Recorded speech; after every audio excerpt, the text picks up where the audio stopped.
Une synagogue à Ris-Orangis, l'un des 19 sites sensibles protégés dans l'Essonne.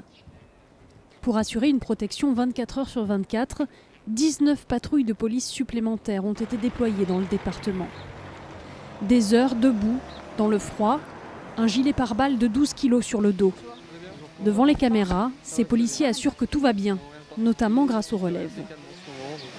Effectivement, il faut des relèves régulières, toutes les 1 heure, toutes les 2 heures, qui permet, outre la fatigue, de faire autre chose et d'avoir justement psychologiquement d'aller mieux.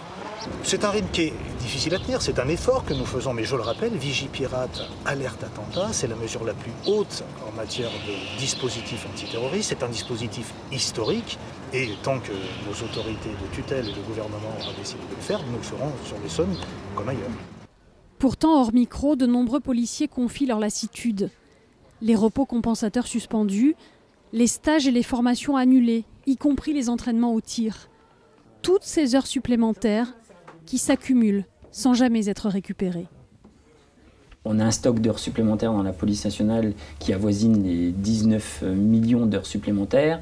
D'ici la fin de l'année, on estime que le compteur va arriver à peu près à 20 millions. Ces heures supplémentaires ne sont pas payées et on les récupère sous forme de récupération horaire. Et à l'heure actuelle, avec le Vigipirate mis en place, les collègues ne peuvent pas bénéficier des repos. Autre problème, les effectifs mobilisés sur Vigipirate le sont souvent au détriment d'autres zones à risque.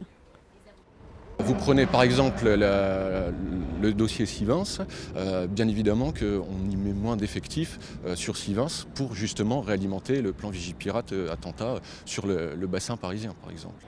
Alléger le dispositif reste une décision politique difficile à assumer au vu de la menace.